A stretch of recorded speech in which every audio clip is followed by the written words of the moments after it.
This wasn't a marriage, it was a public execution of a family's soul. They believed they were sacrificing the weakest daughter to save their empire, but what they were really doing was exposing the rot at the center of their bloodline. He didn't choose the prettiest daughter, he chose the discarded one, and in that choice, the story stops being about romance and starts becoming something darker, a cycle of cruelty, inheritance, and power. They thought Lila was worthless. That mistake would cost them everything. So get this. At the altar stands Lila Whitmore, rocking a borrowed dress and staring at a guy everyone says is finished. The word on the street is Damien Blackwell is a washed-up ghost, blind, busted, and drowning in debt. Her own family threw her at him, like taking out the trash. As the sick, unwanted daughter, this wedding was supposed to be her final L. But hold up! When Damien lifts the veil, his eyes ain't empty. They're sharp, ice-cold, and he is 100% there. And when a smirk hits his lips, Lila realizes she's walked into a trap way worse than just a loveless marriage. Stick around to see how Lila gets out of this one. Smash that like button and drop your city to show where this story's hitting. So, the Whitmore Mansion was this massive museum of a life Lila was never allowed to live. We're talking marble floors and chandeliers that cost more than your yearly salary. The portraits on the walls were a daily reminder. In this house, you're either beautiful or you're worthless. Lila obviously was neither. She grew up in the East Wing in a room her mom called appropriate. It was smaller than the guest rooms, hidden away from everyone. Sterile cream walls, basic furniture, not a single poster or personal trinket to prove someone actually lived there. There was literally just a bed, a desk, and a silence so deep it could eat your own voice. Meanwhile, her sister Savannah's room was basically a shrine. Pink walls, a silk 4-poster bed, and a closet bigger than Lila's whole room. Savannah got lessons in piano, books, and how to flash a perfect smile. She was being polished like a diamond. Lila was just being stored. Skipping meals again? Lila looks up from her full tray. Her mom's in the doorway, arms crossed, rocking that classic look of disappointment. Evelyn Whitmore is decked out in a cream blazer and pearls, and it's barely 8 in the morning. The woman always looked like she was heading to a board meeting or a funeral. Lila figured her mom saw them as pretty much the same thing. "I'm not hungry," Lila says quietly. "You're never hungry, that's why you look like that." Lila didn't have to ask. She knew the drill. Too skinny, too pale, too weak. The doctors had some long, fancy name for her condition, a word her mother refused to say. Evelyn only ever talked about the cost, the meds, the specialists, the hospital bills that took money away from Savannah's debutante party and the family's perfect image. "Dr. Carver's coming this afternoon," Evelyn says. "Try to look alive." "I always do." "No, you look sick. There's a big difference." Evelyn just leaves without waiting for a reply. That was her style. She didn't have conversations with Lila. She just issued orders, made corrections, and gave constant reminders that Lila's existence was a massive inconvenience. Lila shoves the tray away and goes to the window. The gardens below are perfect, all sculpted and maintained by a team of strangers. She used to play there when she was little, before her mom decided it was embarrassing for people to see her. Now she just watches from her window, a ghost looking at a life she can't be part of. She can hear Savannah's laugh floating up, bright and confident, the kind of sound that makes people turn their heads. Lila wonders what it feels like to be wanted in a room. By the time Dr. Carver shows up, Lila's in a basic sweater and jeans, sitting on her bed, waiting for inspection. The doctor seems nice enough, an older guy with kind eyes, but his kindness came with an invoice. He was on her mom's payroll. His job was to keep Lila functioning, not to make her happy. "How are you feeling?" he asks. "Fine." "Sleeping?" "Enough." "And eating?" Lila pauses. "Enough." Dr. Carver taps on his tablet, his expression giving nothing away. "Your latest blood work came back. Your levels are stable, but just barely. We need to get more consistent with your meds. I take them every day. I know, but your body isn't absorbing it right. We're probably going to have to up the dosage again." "Great. More pills, more expenses, more ammo for her mom's signature, you're bankrupting us look." "Okay," Lila whispers. The doctor gets up. "I'll talk to your mother about the new plan. For now, rest and eat. You're way too thin." He walks out and the silence slams back in. She just lies there, staring at the ceiling, counting the cracks in the plaster. She memorized them years ago. 14 little fractures spreading out like dark, creepy veins. Nobody ever fixed them. Nobody important ever even saw them. Downstairs, she can hear the sounds of her family living, her dad's deep voice, her mom's sharp replies, and Savannah's laugh again, the background noise of a family unit that runs just fine without her. Dinner that night was the same old story. Lila was stuck at the far end of the table, totally isolated from her parents. The food was insane, made by some celebrity chef they'd poached. Lila just pushes her food around while Savannah goes on about some charity event and a new dress she's getting. "It's custom made," Savannah says, cutting her steak like a pro. "Ivory silk, gold embroidery. The designer says it'll be ready in 2 weeks. "Sounds lovely," Evelyn says, giving Savannah a smile Lila had never seen directed at her. Richard Whitmore, Lila's dad, just grunts in approval. This guy was all presence and no personality, with a face that looked like it was carved from granite. He ran his real estate empire with the same cold, detached vibe he used on his family. All business, zero emotion. "Lila." She snaps her head up to see her mother glaring. "Dr. Carver mentioned you're not eating properly." "I am eating." "Not enough to matter." Evelyn puts her fork down. "You need to take this seriously. We can't keep changing your meds just because you won't do your part." "I am doing my part." "And why aren't you getting any better?" Lila had no answer, at least not one her mother wanted. The real tea, that the meds made her feel like crap, that she was tired all the time, that it's hard to have hope when no one cares if you live or die, all that stayed locked up. "I'll try harder," Lila mutters, her voice barely there. Evelyn just goes back to her meal. "Make sure you do." And that was that. Savannah starts talking about some rich guy she met, an investor's kid. Evelyn is suddenly all ears, asking questions, planning strategy. Richard listens with one ear, his eyes glued to his phone. Lila ate what she could, then quietly excused herself. No one even noticed she was gone. Back in her room, her only safe space, she pops her pills and crashes into bed even though it's barely 8 o'clock. The meds made her sleepy, and being asleep was way better than being awake. Being awake meant thinking, and thinking meant realizing she was stuck in this prison forever. She was out cold for who knows how long when the shouting started. At first she thought it was a nightmare until her mom's raging voice ripped through the quiet from downstairs. Her dad's voice followed, lower but just as pissed. Lila shot up in bed, heart pounding, and snuck to her door. "This is completely insane, Richard. You can't actually be thinking about this." "I don't have another choice." "You know what he is."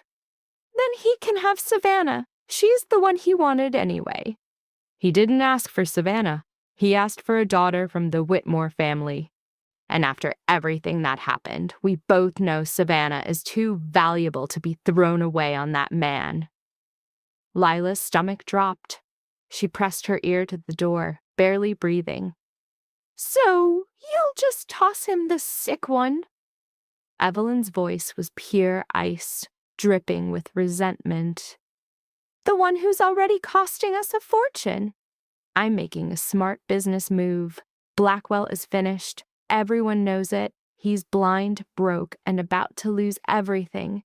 Marrying him to Lila cleans up 2 messes. The alliance is made, and she's off our payroll." There's a long, tense pause, and then Evelyn laughs, this sharp, ugly sound with zero joy in it. "Fine," she says, "but let's not pretend this is anything other than what it is. We're throwing her out." "We're being practical. We're being monsters." "Then we'll be monsters. I don't care. I just want it done." Lila stumbles back from the door, shaking all over. She wasn't surprised, not really. She always knew she was a burden. But hearing them lay it all out so coldly, hearing her own mother agree so fast, felt like a bone snapping inside her. She didn't sleep at all that night. She just stared into the dark, replaying their words until they turned into meaningless, painful static. To get this, morning kicks off with her mom, Evelyn, blocking the doorway like a grim reaper. "Get up," she snaps, zero warmth. "Put on something decent, we're out." Lila asks where, and the answer is a super creepy, "You'll find out."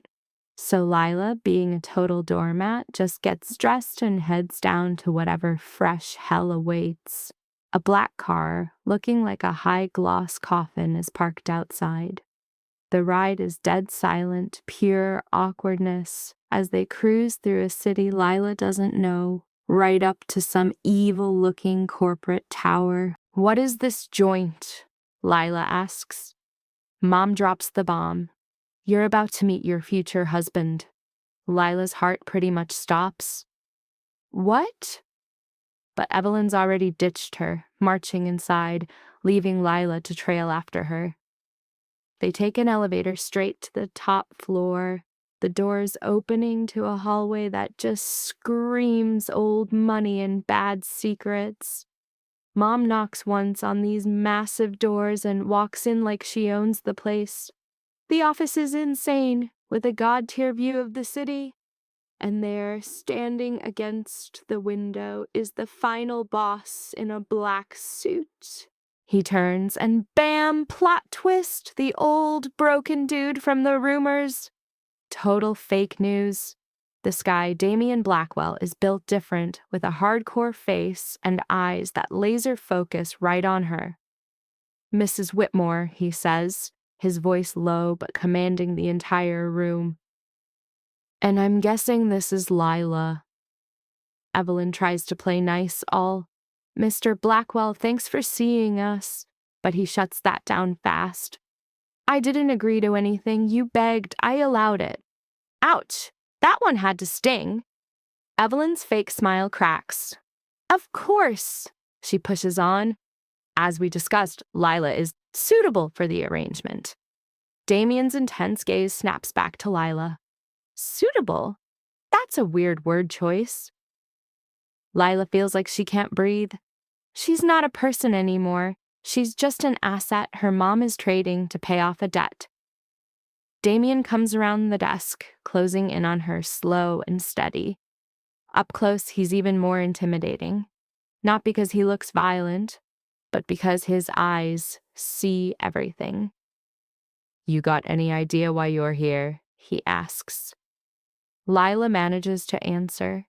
"Mom told me I'm meeting the guy I have to marry." "And what's your take on that?" he asks. For a second, she thinks about being honest. "I don't think my take is part of the deal." Something flashes in Damian's eyes, maybe respect. "You're not wrong," he says. "It isn't. Not to them anyway." Evelyn, desperate to close this deal, jumps in. Mr. Blackwell, about the conditions? The conditions are simple. Damien cuts her off, his eyes still locked on Lila. Your family gets to survive. I get a wife. This one. Evelyn blurts out, Done deal! Way too fast. Damien finally looks at her mom. The wedding is in 2 weeks. I'll handle everything. Your job is just to make sure she shows up. She'll be there. Perfect. Damien grabs a folder off his desk.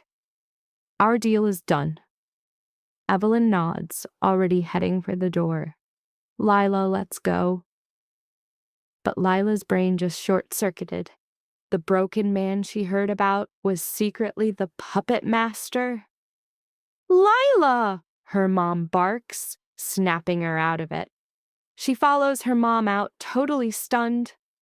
In the car, Evelyn is rage texting while Lila is stuck thinking about Damien's stare like he saw a secret she didn't even know she had. This is going to fix everything, Evelyn mutters, mostly to herself. It has to. Lila knew exactly what this was. She was the price, the sacrifice to save their family. Back home, her sister Savannah is waiting, looking like a thundercloud. You saw him? She spits. Evelyn breezes past. The deal's been made. That should have been my deal. Well, it's not. Get over it. So Savannah unleashes her fury on Lila. Feeling special now? Marrying some decrepit old monster make you feel like a big shot? Lila says nothing, totally out of energy for this drama. You're just pathetic, Savannah sneers before storming off. Lila just stands there, a ghost in her own house, so used to their BS that it doesn't even register anymore. The next 2 weeks are a total fever dream. She's getting fitted for dresses she didn't pick, and hearing about guest lists she's not allowed to see. And the biggest slap in the face? The wedding gown isn't even new. It's the one they made for Savannah months ago for the same deal. They just altered it to fit Lila, a constant reminder she was the backup plan. The day before the wedding, she's staring at a total stranger in the mirror. The dress is supposed to be amazing, but it just feels like a cheap costume. Her mom, Evelyn, adjusts her veil with the warmth of a surgeon. It's adequate. That's the only blessing she gets. Not you look beautiful, just that she's good enough. The ceremony is in their own garden, now packed with strangers. The flowers are pretty but totally soulless. Some string quartet plays forgettable music as Lila walks down the aisle alone. Dad had a last-minute emergency that was more important than his daughter's wedding. So she walks by herself in a hand-me-down dress towards a guy she's met once, while her family watches with a mix of boredom and relief. Damien is waiting, looking perfect in his suit. He doesn't look happy or nervous, just determined. When she reaches him, he takes her hand. His grip is solid and weirdly warm. The officiant starts talking, but it's all just noise. All she can focus on is Damien and how he's looking at her. It's not like she's a problem or a burden. He's just looking. Do you, Lila Whitmore, take this man?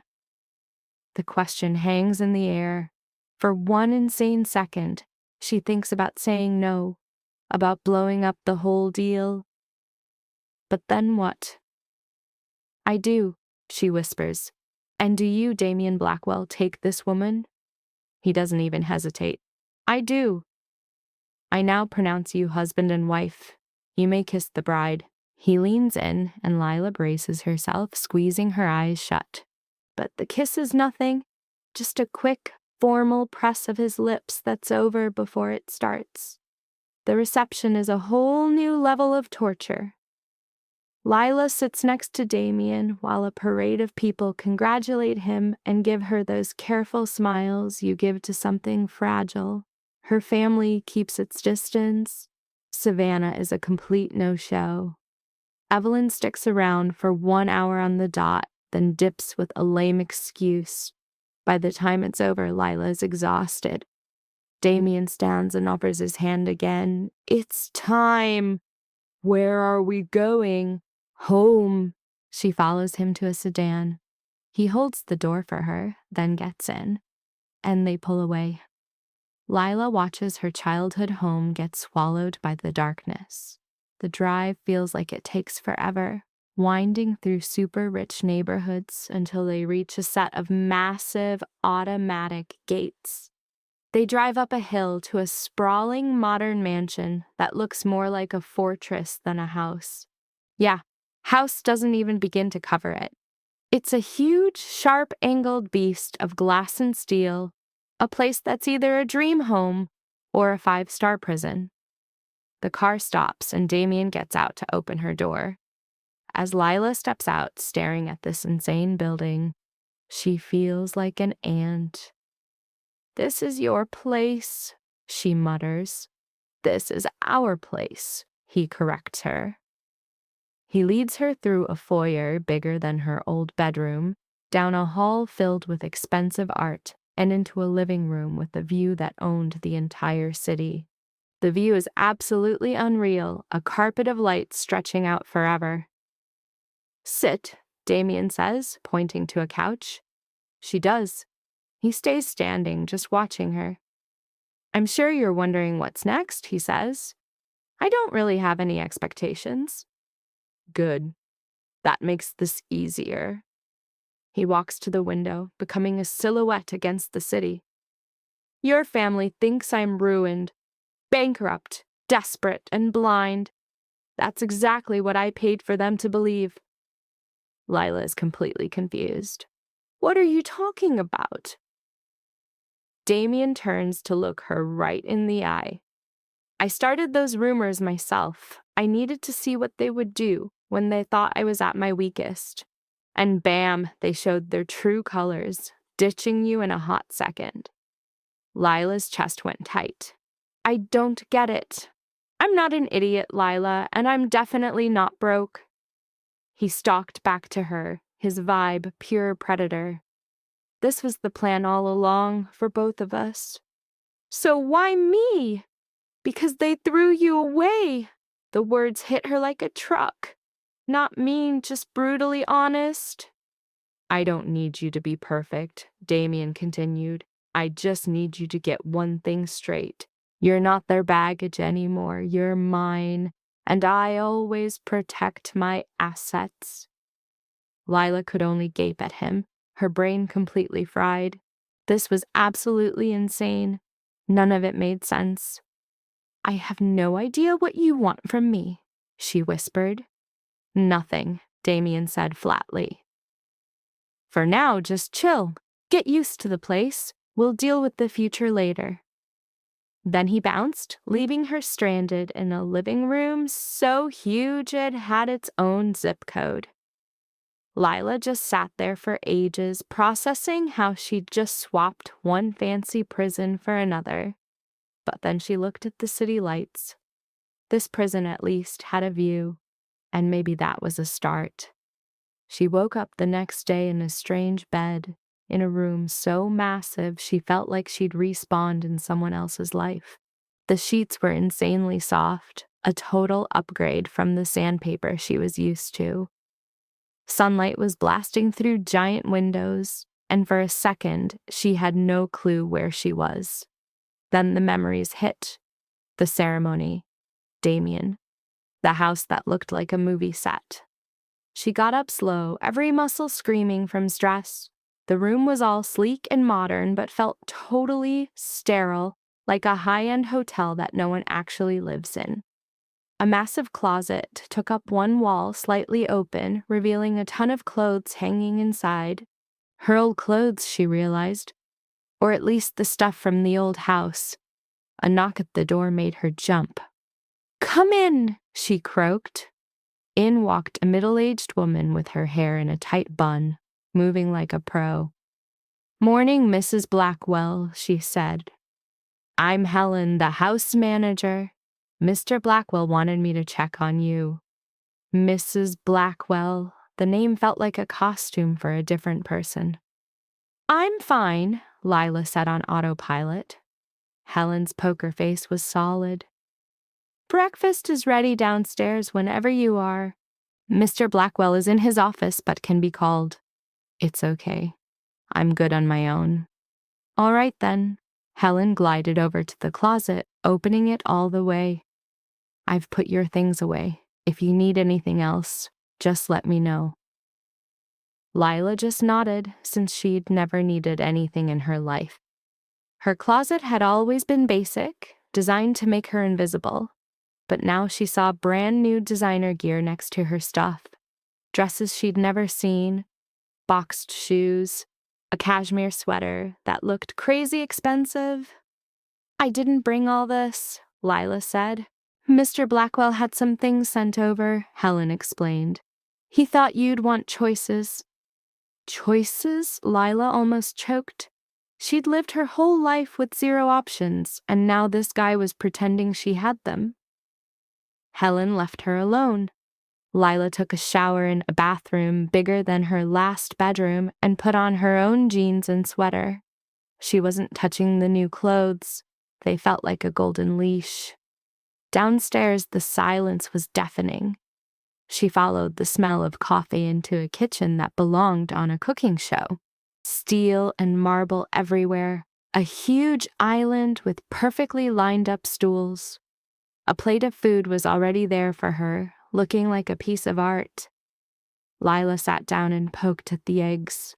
They were amazing, way better than the slop she used to get, but her stomach was in knots. She choked down a few bites, then gave up, sticking to the strong black coffee. You need to eat more than that. She spun around. Damien was in the doorway looking sharp in a crisp shirt, like he'd been up conquering the world for hours already. I'm not really hungry, she told him. Yeah, that seems to be your thing. He walked in, poured his own coffee, and leaned against the counter, just staring at her like she was a code he was trying to crack. How would you know that? Lila asked. I know a lot about you. Your family isn't exactly quiet. Lila put her cup down. What did they tell you? That you're fragile, a financial black hole, and not worth the trouble. Damien said it with 0 emotion, just stating facts. They made it crystal clear they were dying to offload you. The truth still stung, even though she already knew it. Hearing someone else say it made it 1,000 times more real. And you married me anyway, she breathed. I told you. I needed to see what they'd throw away when they thought I was a nobody. They chose you. That told me everything. And what was that? Damien took a sip of his coffee. That you were the only thing of value they had. Lila had no response. She'd spent her life believing she was worthless. This felt like some kind of sick joke, but Damien looked dead serious. I don't understand you, she admitted. You don't have to. Not yet, he said, putting his cup down. I've got a meeting. Helen's here if you need her. There's a library upstairs, or just wander around. It's your house now. You're not a prisoner. He was gone before she could ask what he meant. Lila spent the morning drifting through the mansion like a ghost. Every room was more ridiculously opulent than the last. There were untouched guest rooms, a dining room for 20 people, and a full gym. And that library he mentioned? It was a 2-story book heaven. She grabbed a random novel and tried to read by the window. The book was about a woman starting a new life, but after 3 chapters, Lila realized she hadn't processed a single word. Her brain was just stuck on Damien and the way he looked at her like she was a prize he'd won. Around noon, Helen found her. Mrs. Blackwell, you have a visitor. A wave of dread washed over Lila. Who is it? She wouldn't give a name, just said she was family. Lila's hands went cold. Family. That could only be one person. She followed Helen to the entrance hall to find Savannah standing there sizing the place up. She was dressed to kill, looking like she was carved from ambition and ice. But when she spotted Lila, her perfect face twisted into a nasty sneer. "So," Savannah hissed, the word hanging in the air like poison. "This is the cage you ended up in." Lila's voice was a whisper. "What are you doing here?" "I had to see it for myself," she purred, her heels clicking on the marble. "The kind of place our family's disgrace could buy." She looked around. "It's decent, I guess." "You need to leave." "Oh, chill out. This won't take long." Savannah turned, her eyes glittering with pure malice. "I'm just here to remind you of your place. This changes nothing. You're still the weak sister, the dead weight. Just a burden on a different guy's bank account now." Lila felt that old, familiar squeeze in her chest. But underneath it, a tiny spark of defiance flickered. She was so sick of this. "If you're done, you can go," Lila said, her voice shaky. Savannah let out a sharp, nasty laugh. "Listen to you, one day in a big house and you think you're somebody you're not. You never will be." "Is there a problem?" A new voice cut through the tension, making them both jump. Damien stood at the top of the stairs, a silent, menacing shadow. He came down with the grace of a hunter, stopping right beside Lila. For a second, Savannah's smugness vanished. "I was just checking on my sister." "No," Damien said, his voice flat and final. "You were trespassing, and you were insulting my wife, so it's time for you to go." "I have every right." "You have no rights in this house. This is my territory. You are not welcome here." He glanced at Helen. "Show her out. If she comes back, call security."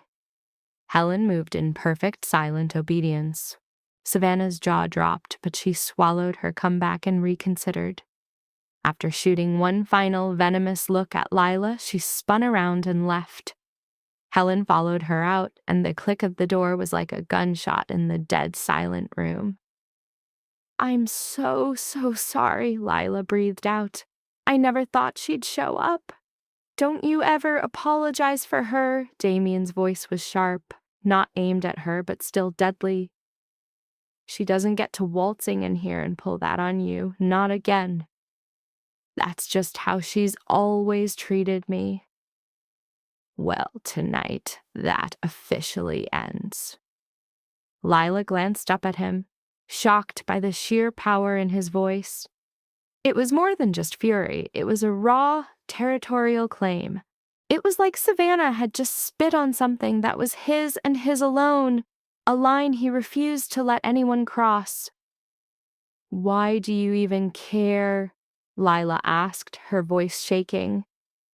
"Because you belong to me now," Damien stated, like it was a basic law of physics. "And I don't let anyone disrespect what's mine." He said it like it was the most obvious fact on earth. And for the first time since this whole nightmare kicked off, Lila felt something shift inside her. Not quite trust, but a seed was being planted. The next few days settled into a strange pattern. Damien was a ghost most of the time, tied up in his office or in meetings she was never told about. She floated through her days, reading in the massive library, trying to wrap her head around the insane new reality she was living in. Helen was always there, a quiet shadow, super polite, crazy efficient, but never getting too close. It was like living in some high-end resort that anticipated her every need. On the fourth day, a doctor arrived. Lila was deep into a book when Helen materialized. "Dr. Monroe is here for you." "What for?" "Mr. Blackwell arranged it. He thought a complete checkup was necessary." Any argument Lila might have had just evaporated. She trailed Helen to a sitting room where a woman in her 40s with calm, sharp eyes stood waiting next to her medical kit. "Mrs. Blackwell," the doctor greeted, getting up to meet her. "I'm Dr. Monroe. Your husband asked me to drop by and see how you were doing." "I've already got a doctor," Lila replied, but it sounded weak even to her. "Dr. Carver, yes. I have his records." Dr. Monroe gestured to the couch. "Please, this won't take much time." Lila sat down, feeling like some kind of delicate bug under a microscope. The questions were the same old boring list Dr. Carver always went through. How are you feeling? Are you getting enough sleep? Are you taking your medicine? Lila gave her standard, rehearsed answers, a script she'd mastered after years of being ignored. But then Dr. Monroe did something completely new. She shut up and actually listened. Monroe said, her fingers flying across a tablet. "Your lab results are showing some seriously worrying signs. You're barely hanging on and your weight is way too low. Are you getting any side effects from your current meds?" "Sometimes," Lila confessed. "Feeling nauseous, exhausted." "How often?" "Pretty much all the time." A small frown appeared on Dr. Monroe's face. "And Dr. Carver knew about this?" "I told him." "And he didn't suggest any changes?" Lila just shrugged. "He said my body was just refusing to cooperate." "That's not a medical opinion. That's a cop-out." The doctor put her tablet down. "I want to run a whole new set of tests. Blood work, scans, a full metabolic workup. And I'm putting you on a new medication. One that might actually work without making you feel awful." "My mother would never agree to pay for that," Lila blurted out, an old automatic response. "Your mother isn't paying. Your husband is." Dr. Monroe's expression softened into something that looked a lot like pity. "Mrs. Blackwell, you've been dealing with this disease with practically zero real help. That ends right now. I'm going to make sure you get the absolute best treatment, but I need you to be honest with me. I need you to speak up when things aren't working. Can you do that for me?" All Lila could do was nod, a lump of some strange new feeling stuck in her throat. She wasn't used to anyone giving a damn about how she felt. After setting up a new appointment, the doctor was gone, and Lila just sat there, staring at the small, plain business card in her hand. Damien got home late that night. He found Lila on the living room couch, buried in a blanket with the flicker of a movie she'd forgotten about lighting up her face. He didn't say a word, just poured himself a drink at the bar before sinking into the chair across from her. "Dr. Monroe is here," Lila said into the heavy silence. "I know. You didn't even ask me if I wanted a new doctor. You needed one. Dr. Carver was letting you down. How could you possibly know that?" Damien lifted his glass. "I had your entire medical history pulled.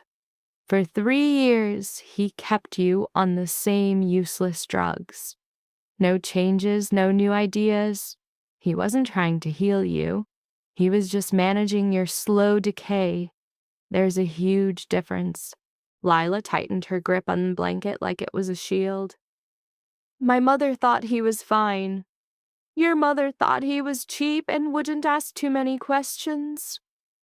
The words were harsh, and they were completely true. Lila knew Evelyn cared more about the appearance of care than the messy business of actually providing it. As long as her sickness wasn't a public scandal, her private suffering didn't matter. "Why are you doing any of this?" Lila whispered. "The house, the doctor. You have no idea who I am." Damien leaned in, his stare burning into her. "You're right. I don't. Not completely. But I know what your family did, and I know if I sit back and do nothing, You'll die convinced you were never worth the fight to be saved. What if I'm not? You are.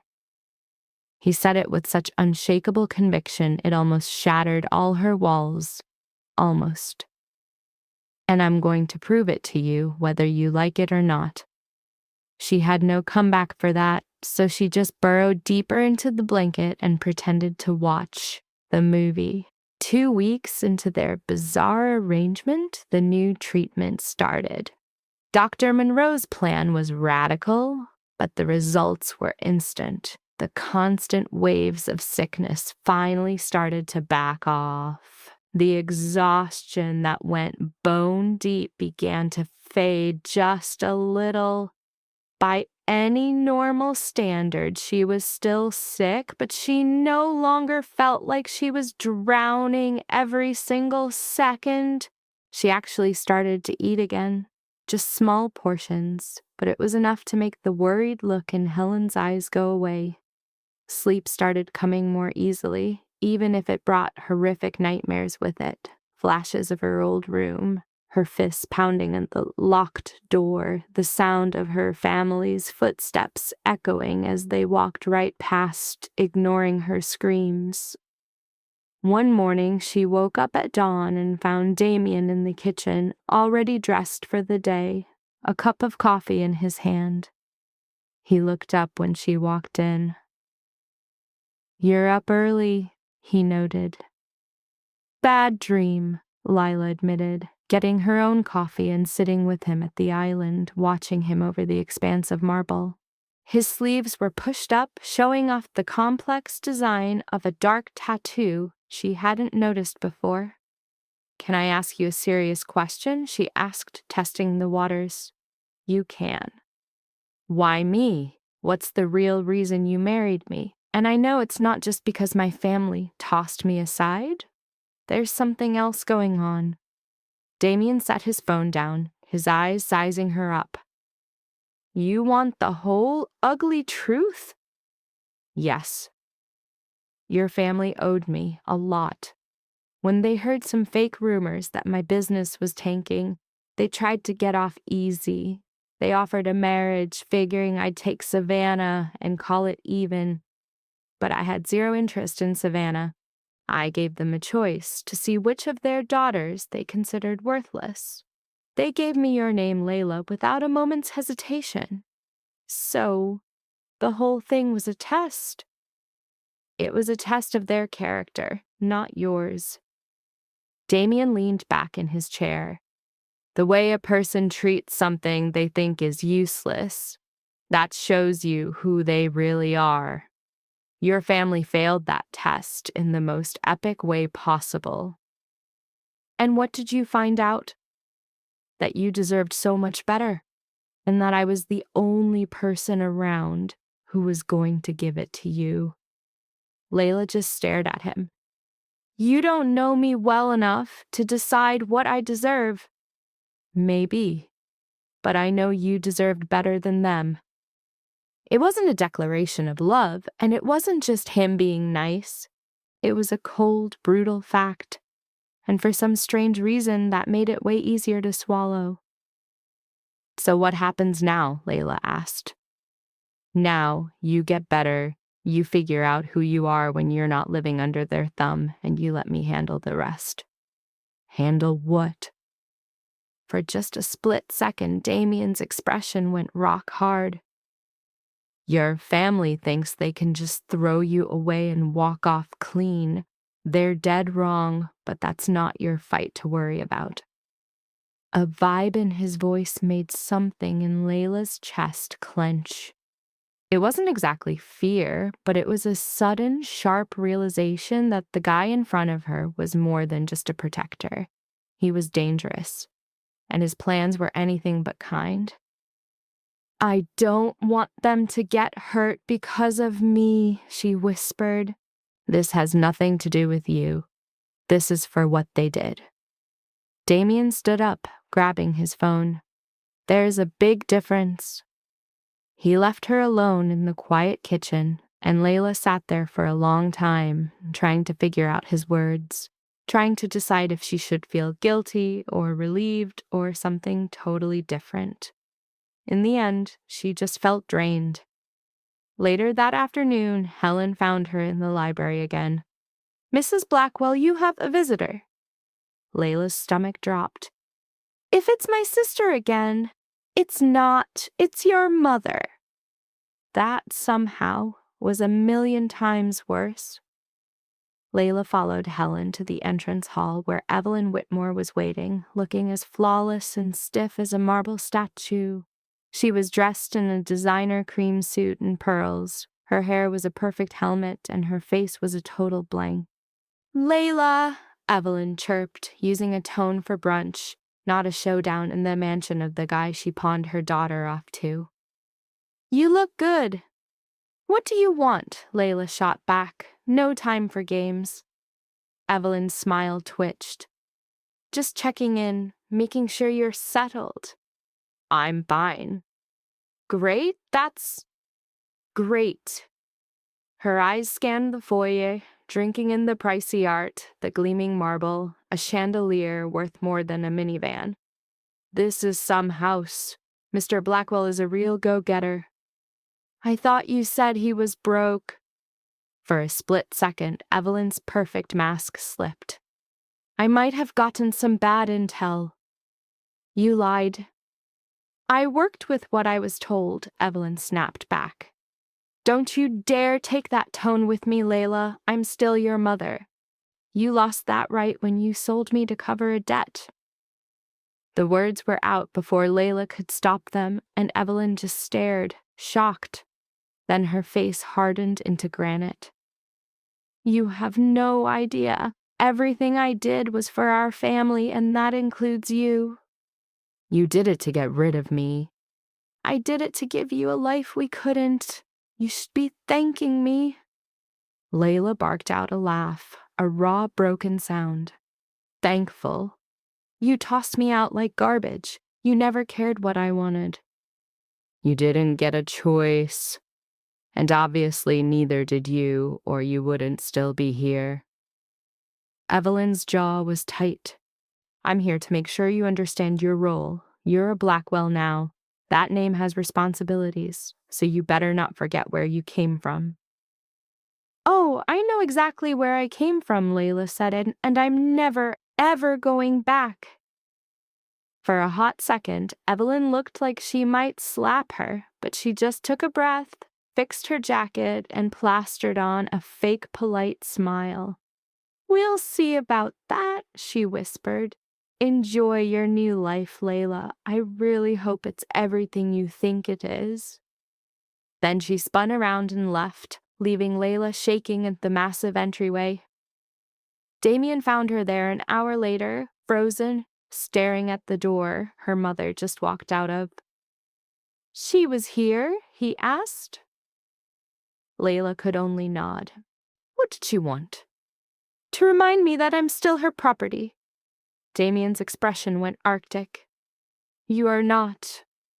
"I know that, but she doesn't." "Then I'll make sure she gets the message."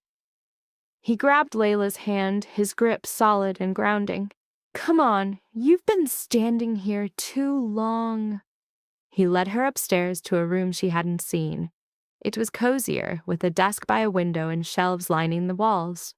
A laptop was closed on the desk, beside a pile of fresh notebooks. "This is for you," Damien said. "Your own spot. Do what you want with it. Work, read, hide out, whatever. It's yours and yours alone." Layla looked around the room, and the tight knot in her chest finally started to give. "Why are you doing this for me?" "Because you need it, and because I can." It wasn't some romantic declaration, it was just a fact. And right then, facts were the only thing Layla could believe in. "Thank you," she said softly. Damien just nodded and gave her some space. Layla sat down at the desk, running her fingers over the smooth wood, and for the first time in what felt like forever, she could actually take a full breath. In the weeks that followed, that room became Layla's fortress. She'd wake up, take her meds, have a quiet breakfast with Damien if he was around, and then escape to her little space with its desk and garden view. She started to write, just random thoughts at first, feelings she was never allowed to say out loud. But soon those thoughts started to form a bigger picture, notes on her family, questions about Damien, fragments of a life she was just beginning to figure out. Dr. Monroe started coming twice a week to check on how the new treatment was going. The progress was insane. Layla actually had some color in her face again. That feeling of trying to move through sludge was finally going away. Her appetite was back, slowly at first, and the weight she'd lost from years of being sick started to come back. "You're responding even better than I hoped," Dr. Monroe said during one visit, reviewing her latest charts. "Your levels are finally evening out. I want to keep you on this plan." "It's working," Layla said. It wasn't a question. "It is, but you have to stay on top of it. No skipping doses, no pushing yourself too hard. Your body has been through a lot." Layla nodded. She'd learned that the hard way a week ago when she tried to walk the grounds and was gasping for air after just 20 minutes.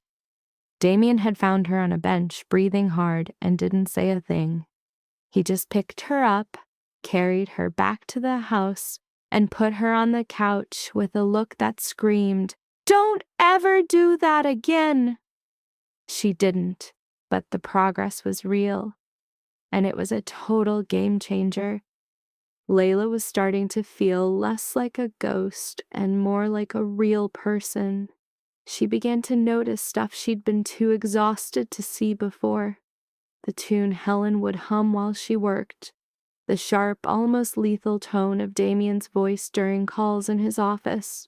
She saw that the garden outside her window had roses in shades of cream and light pink. Nothing flashy, nothing begging for attention.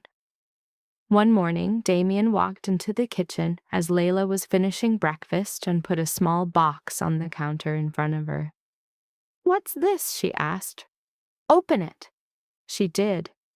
Inside was a slick, top-of-the-line phone, already good to go.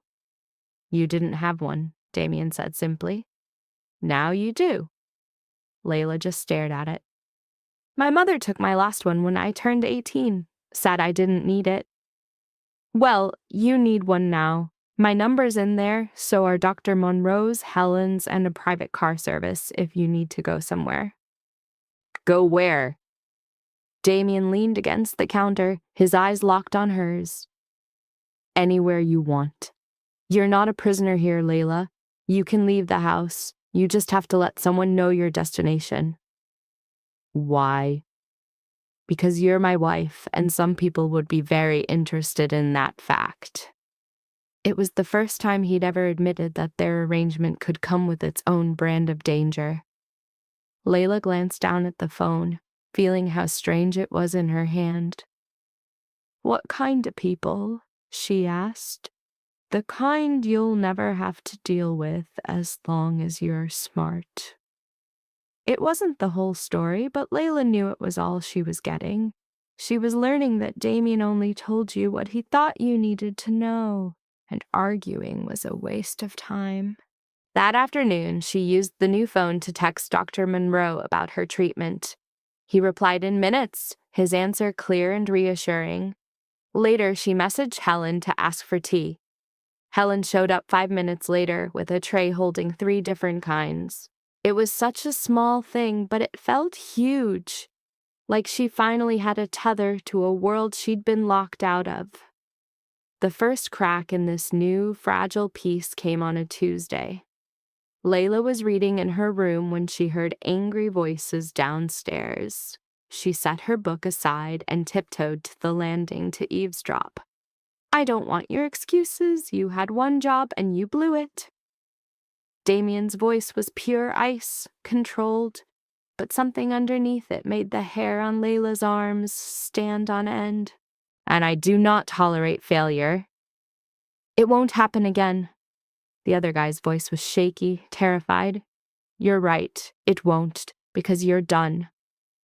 A dead silence fell, then footsteps, the soft click of a door, and then nothing. Layla was frozen solid, her heart pounding against her ribs. She'd never heard this side of Damien. She'd heard him angry, sure, but this was a different level of cold. This was the voice of a man who didn't make threats, he made endings. When she finally snuck back to her room, the book was useless. All she could hear was the panic in that man's voice and the chilling finality with which Damien had just deleted him. At dinner that night, she took a gamble. "I heard you having an intense conversation today," she started. Damien kept his eyes on his food. "You shouldn't eavesdrop on things that aren't for you." "I wasn't trying to. Your voices were loud." "Fair enough." He set down his fork. "It was a business matter. It doesn't concern you." "What kind of business is it?" "The kind you don't discuss over dinner." Layla's brow furrowed. "You're always saying I don't need to be concerned, but I'm your wife. Don't I have a right to know what kind of world I'm living in?" Damien stared at her for a long, silent moment. He leaned back, his face unreadable. "I run an enterprise," he finally said. "Investments, acquisitions, security. Some of it is clean. Some of it operates in the gray areas where the law gets a little flexible." "You mean illegal?" "I mean flexible. There's a difference." "Is there?" "Yes. Illegal is breaking rules you agreed to follow. Flexible is moving in spaces where the rules haven't been written yet." He picked up his wine, swirling the dark red liquid. "I don't deal drugs. I don't traffic people. I don't hurt anyone who doesn't have it coming, but my code is not the same as your family's." "My family has a code?" A ghost of a smile touched Damien's lips, but it had zero warmth. "Your family follows the rules that benefit them and throws out the rest. That's not a code." "That's just being sneaky with better marketing."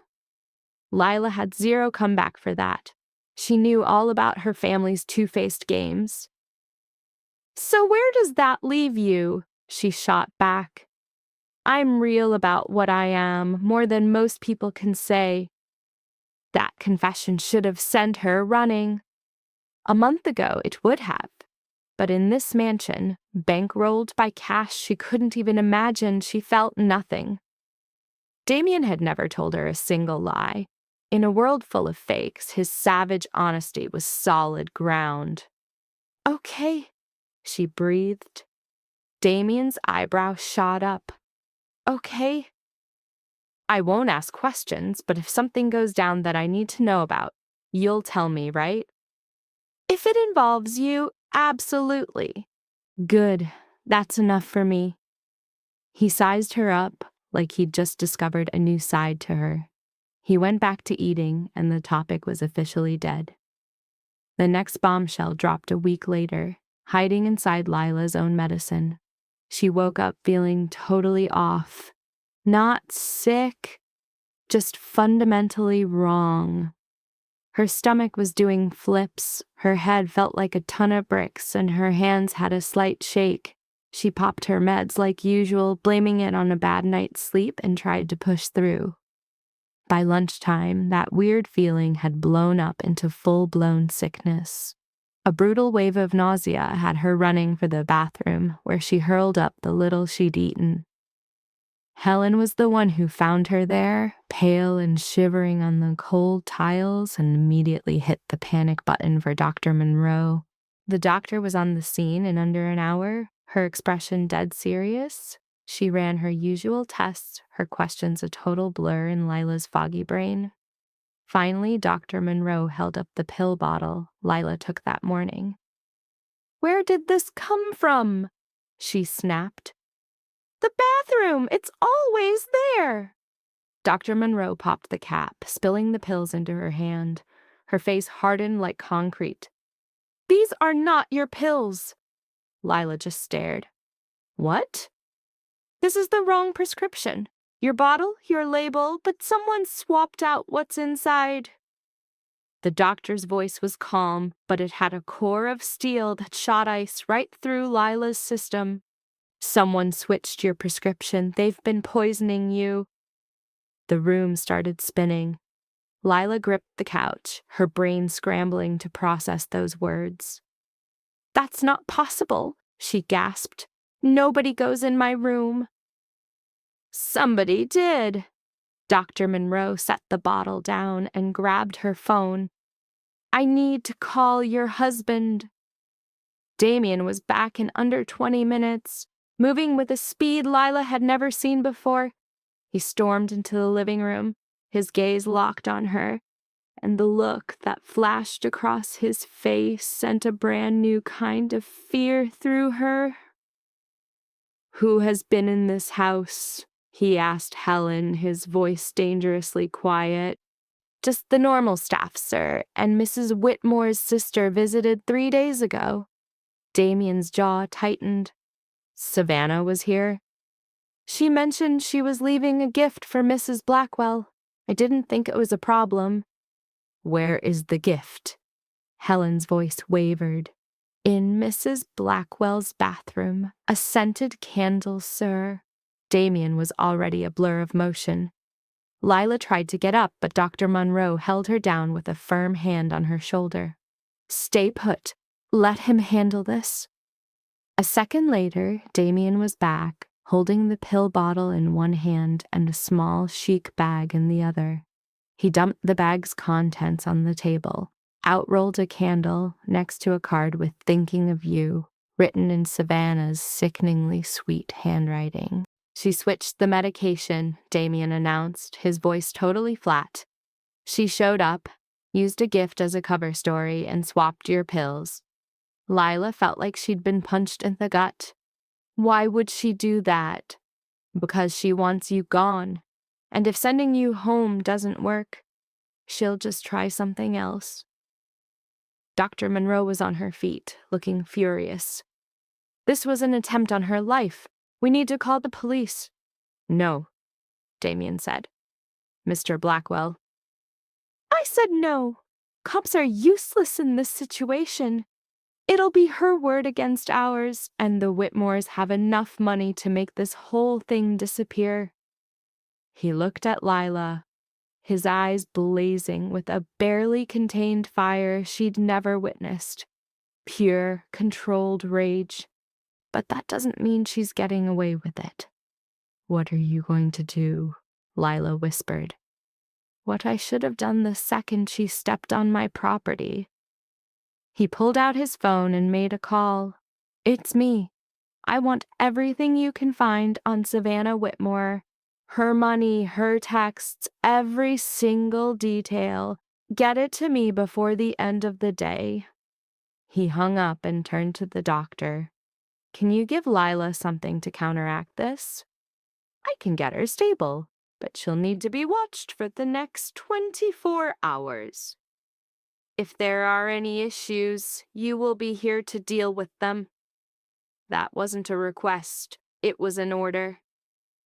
Dr. Monroe just nodded and got to work. Damien sat next to Lila, his hand covering hers. I'm sorry, he said quietly. I should have seen this coming. It's not your fault. It is. I knew she was a problem. I should have banned her from this house after that first visit. His grip got tighter. That's a mistake I won't make again. Lila wanted to tell him not to do anything crazy, that it wasn't worth it. But a different feeling took over. She was sick of being a target. Sick of being the weak little victim everyone thought she was. What's your plan? She asked. To make sure she regrets the day she ever thought about crossing me. Dr. Monroe stuck around, watching over Lila's recovery. By the third day, things were starting to feel normal again. Damien came home on the fourth night with the vibe of a general returning from a war he just won. He found her in the library and sat down across from her. "It's handled," he said. "What's handled?" "Savannah has been neutralized. My team dug into her life. Turns out your sister has been secretly desperate for years, buried in debt, taking out sketchy loans, hiding a gambling addiction from your parents. I bought every last one of her debts. As of this morning, she's mine." Lila put her book down. "What does that mean?" "It means she has two choices. Pay me back, which she can't, or disappear from your life for good. I made it very clear which option I preferred." "And she took it?" "She didn't have a choice. I also went ahead and told your parents what she did. Your mom tried to brush it off, but your dad wasn't so forgiving. Looks like attempted murder is where even he draws the line." Lila felt a war inside her, a flicker of family loyalty fighting against a brutal new reality. But the part that won was the side that felt a massive wave of relief. Savannah couldn't get to her anymore. For once, someone actually fought for her. "Thank you," she said, her voice quiet. Damien just shook his head. "You don't thank me for this. It's my job." "Still, thank you." He got up, walked over to her chair, and gave her a quick kiss on the head. It was almost clinical, but it was the first time he'd ever done anything like it. Lila sat completely frozen, her heart doing a little dance. "Rest," Damien said. "We have a gala next week." "A gala? It's for business. I need you there." "I have no idea how to act at those things." "You'll figure it out." And if she said no, she'd just have to fake it. Either way, showing up wasn't a choice. He left her there with her book, but the words on the page had turned into a meaningless mess. A gala meant a suffocating crush of people, of crowds, and almost definitely her family. Those events were basically magnets for the same rich, interconnected circle her parents ran in. The whole idea sent a cold dread twisting in her stomach. Still, Damien had told her to be there, and for reasons she couldn't quite figure out, the idea of letting him down was not an option. The week before the party was pure chaos. Helen called in a stylist who threw a measuring tape on Lila, asked a million questions about her style, then totally ignored her answers and picked out a dress the stylist claimed was genius. When the gown showed up 2 days before the gala, Lila had to admit it was stunning. A rich, emerald silk that was molded to her body with a neckline that was all class instead of screaming for attention. "You are going to be a total knockout," Helen whispered as she put the dress in Lila's closet. "I'm going to be terrified." "That too, but no one will notice if you just keep your chin up." On the night of the gala, Layla spent an hour with a silent, skilled makeup artist Helen had hired. The woman worked without saying a word, transforming Layla's face into something polished, a gorgeous stranger. When it was over, Layla could barely recognize the person in the mirror. Downstairs, Damien was waiting, dressed in a black tuxedo that turned his already dangerous vibe into something absolutely lethal. His eyes locked onto her, and he stopped dead in his tracks, his gaze running over her outline in a way that made Layla's cheeks burn. "You look stunning," he said flatly. "So do you." "That's always true." He offered her his arm. "Are you ready?" "No." "Perfect, neither are they." The gala was at a hotel downtown, in a ballroom so huge it was designed to make you feel tiny. Crystal chandeliers dripped light onto marble floors, and the tables were draped in white cloth. Everyone was wearing their ambition, their jewelry flashing like daggers in the light, their laughter echoing in the massive room. Layla held onto Damien's arm like it was her only lifeline in a tidal wave. People came at them in swarms, men shaking Damien's hand, women introducing themselves to Lila with smiles that held zero warmth. She played the part, nodding at ghosts and faking smiles, throwing out the right words to people she couldn't even name. And then she saw them. Her family. Propped up by the bar, there was Evelyn drowning in champagne, Richard in a tux that was a carbon copy of Damien's, and Savannah, a literal blaze of red, looking like she wanted to set the room on fire. The second Evelyn laid eyes on Layla, her perfect mask slipped, showing a flash of pure shock. Or maybe it was rage. Hard to tell. Savannah, though, just stared like she'd seen a ghost from her past. Damien felt the entire mood shift. Ready to blow this joint?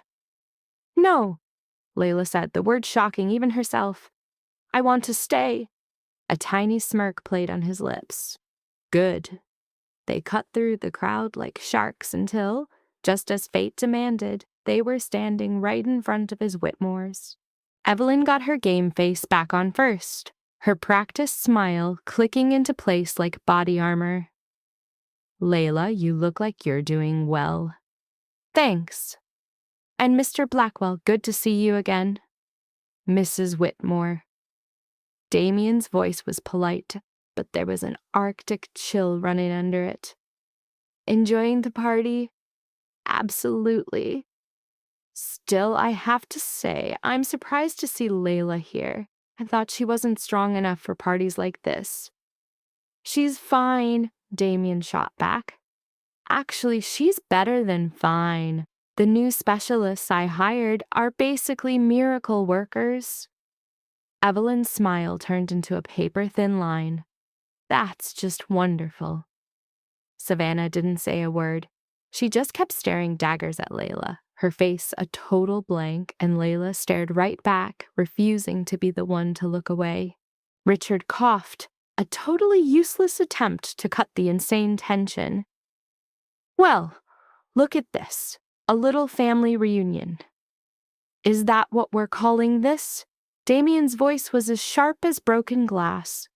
I didn't realize attempted murder was a family bonding event now. The silence that followed was so heavy, it felt like it sucked all the air out of the room. All the blood drained from Evelyn's face. Richard looked completely clueless, and Savannah's expression twisted into pure venom. I have no clue what you're talking about, Savannah spat. Oh, you do, and so do they. Damien waved a hand at Evelyn and Richard. I made sure of that. Evelyn stepped up, her voice a low, angry hiss. This is not the time or the place. You're right, but you made it the place the second you raised a daughter who thought poisoning her own sister was a good way to deal with jealousy. People were starting to turn their heads. Whispers started spreading like a virus through the party guests, all of them tuning into the drama kicking off by the bar. We should go, Layla said, her voice barely there, but Damien wasn't done yet. No, they should all hear this, every last one of them. He raised his voice just enough for everyone to hear. The Whitmore family sells this perfect image of charity and class, but in reality, they'd sacrifice their own kid to protect their reputation. And when that didn't work, they tried to have her permanently removed. The whispers got a lot louder. Evelyn looked like she wished the floor would just open up and swallow her. Richard's face was a mess of red splotches from either fury or shame. And Savannah just stood there, practically vibrating with rage, her hands balled into fists.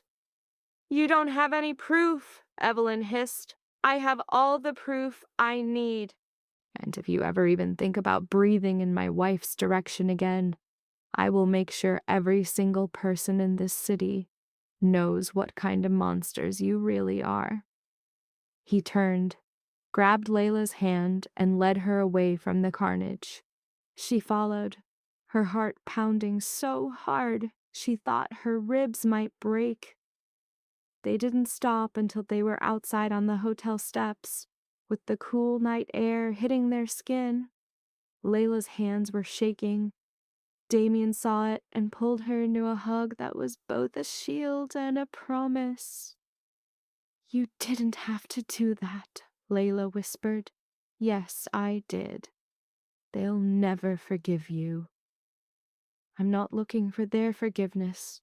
I'm looking for them to get out of your life." Layla pulled back just enough to look him in the eye. "And what if they don't?" Damien's face looked like it was carved out of stone with zero mercy. "Then I'll make them."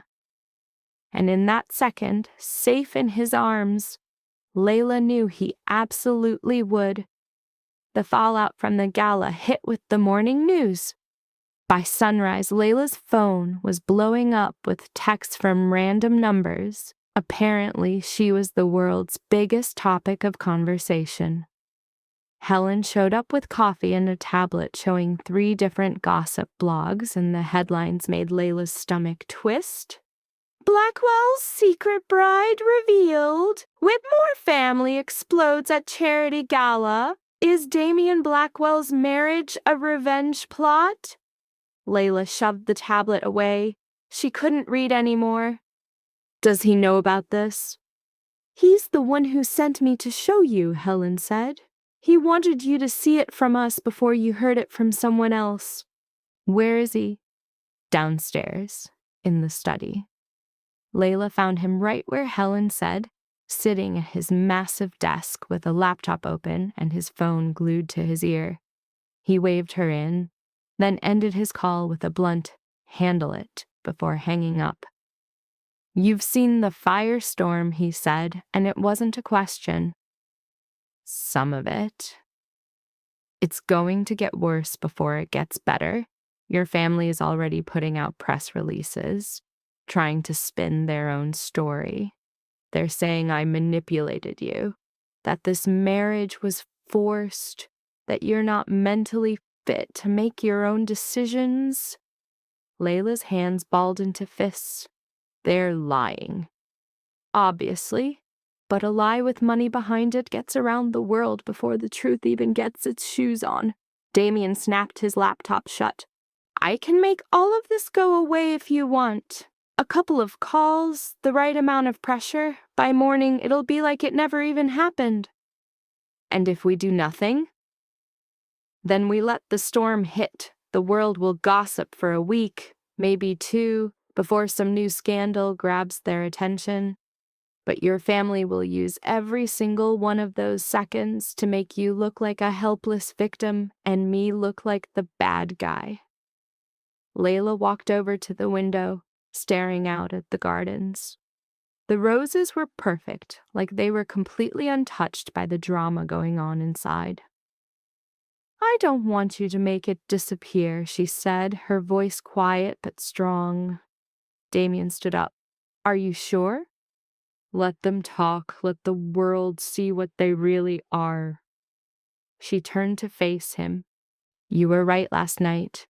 They've been hiding behind this respectable act for way too long. Maybe it's time someone burned it to the ground."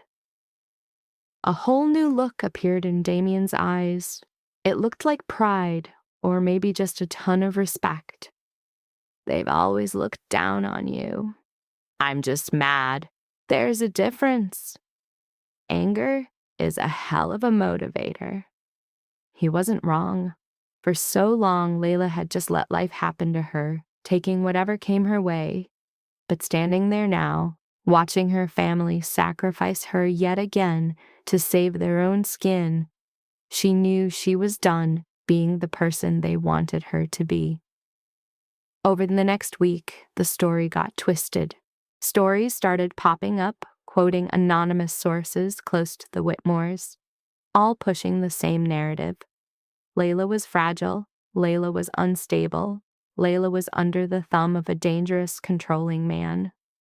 Evelyn even gave an interview to some lifestyle magazine, faking tears while she talked about how worried she was for her daughter. "She's just not herself." Evelyn cried in the article, which Helen showed to Layla at breakfast like she was handling a bomb. A marriage should be a choice made with a free heart. I'm just not sure Layla was capable of that. Layla read the line twice and felt the last string connecting her to her past just snap. It wasn't sadness and it wasn't hurt. It was a cold, burning rage that made the next step terrifyingly clear. "I'm doing an interview," Lila said, her voice so steady it made Helen almost drop the tablet. "Mrs. Blackwell, my side has to be heard. Their story can't be the only one out there." The warning came instantly. "Damien isn't going to like this." "Then he can say it to my face." And he did. That night, Damien found her in the library, searching for reporters who would listen. He stood in the doorway with his arms crossed, looking less angry and more like a cold-blooded strategist. "You're planning to go public?" he asked. "They already turned me into a public freak show. I'm just taking control of the narrative." "You know this will just make them even more vicious." "Let them." Lila snapped her laptop shut. "I am so sick of being scared. I'm sick of them telling the world who I am." Damien walked into the room and sat down across from her. "If you do this, be ready for the consequences. They will dig up everything. Your medical history, your childhood, every single weak moment, and use it against you. They're already doing it. Not like this. To them, you're a minor detail. If you speak, you become the main character, and that puts a target on your back." Lila's eyes met his, and she didn't flinch. "I know, but I'd rather be a target than be invisible." Damien watched her for a long, quiet moment. Then he pulled out his phone and made a call. "It's Blackwell. Get me Rachel Chen from the Tribune for a sit-down, full-blown interview, everything on the record with my wife. Make it happen this week." He hung up, his gaze locked on Lila. "We're doing this by the book. A real reporter, a legit paper, and total approval on our end. No trick questions, no hidden agendas. Got it? Crystal. And I'm not leaving your side." "You really don't have to." "Oh, yeah," he shot back. "I do. You're walking into a war zone, and I never let you go into a fight by yourself." The interview was booked for 3 days out. In that time, Lila got her ammo ready.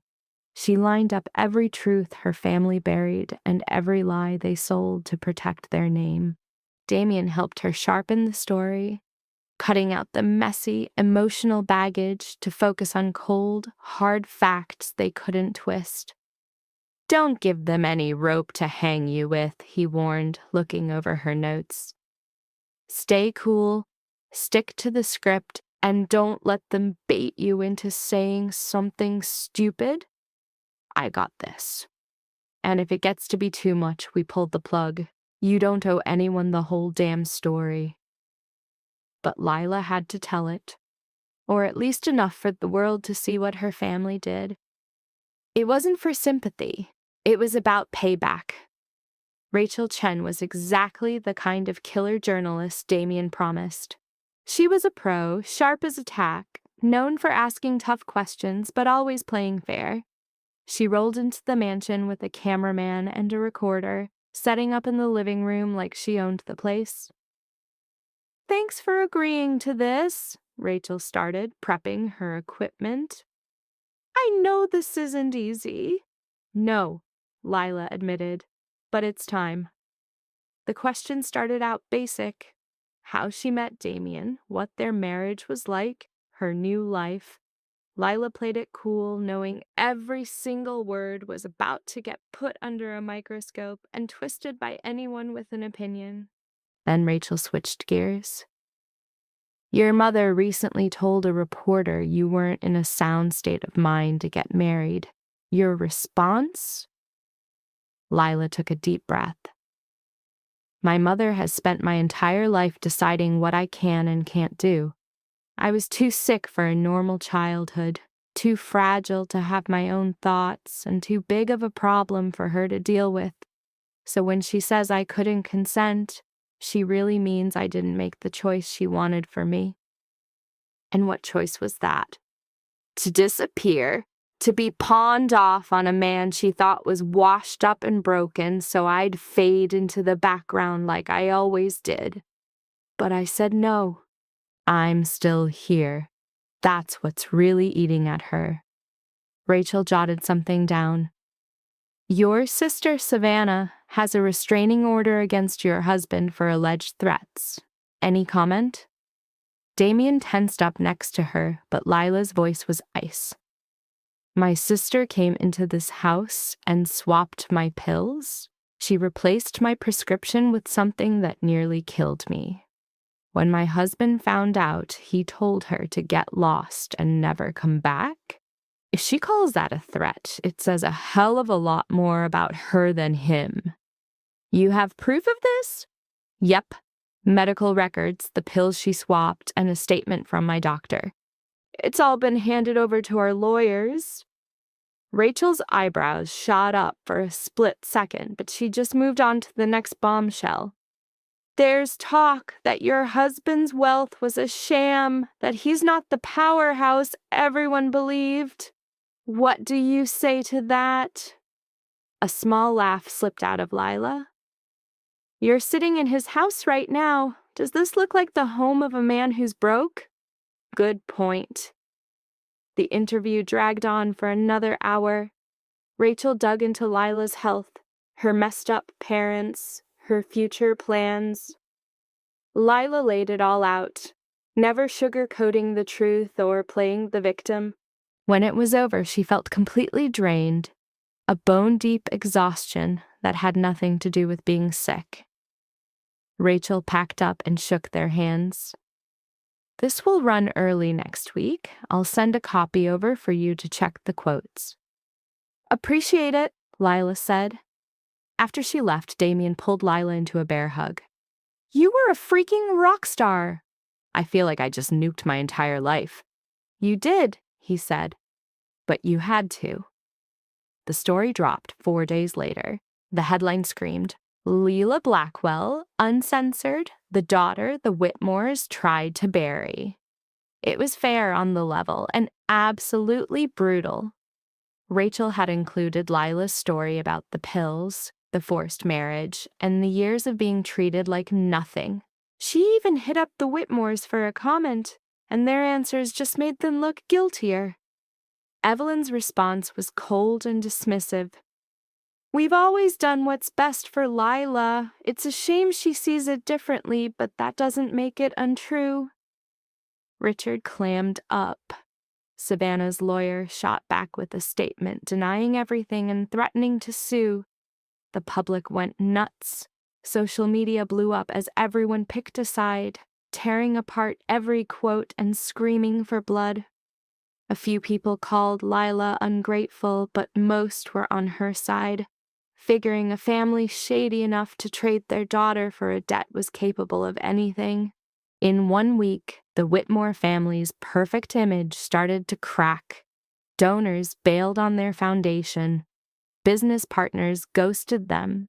The invites to high society parties, once a sure thing, completely dried up. From the safety of Damien's mansion, Lila watched it all burn, feeling a nasty mix of victory and guilt. You good? Damien asked one night, finding her doom scrolling on the couch. Not sure. I thought this would feel better. Revenge usually doesn't, he said. But justice can. And this is justice. Or did I just destroy my family because I was pissed? Damien sat down, taking the phone out of her hand. You told the truth. How they deal with it is on them. You don't have to carry their crap anymore. He was right. Lila knew it, but it didn't make her feel much better. 2 weeks after the article hit, Richard Whitmore showed up at the mansion. Helen found Lila in the garden and told her he was in the foyer, looking like he hadn't slept in a week. Want me to get rid of him? Helen asked. Lila thought about it, then shook her head. No, I'll see him. Richard was standing by the door, hands shoved in his pockets, looking a decade older. The hard ass from her childhood looked like he had shrunk. Lila, he said when he saw her, what do you want? To talk, just for a minute. She motioned to the sitting room. The silence between them was thick and awkward. Your mother's not taking this well. Richard finally broke the quiet. The foundation is tanking. Our friends won't even answer her calls. Savannah's lawyer fees are piling up, and that restraining order is a complete mess. I didn't ask for a status update on your problems. I know, but I thought you should know what's happening. Lila crossed her arms. You mean the fallout from the truth, the blowback from your own decisions? Richard winced.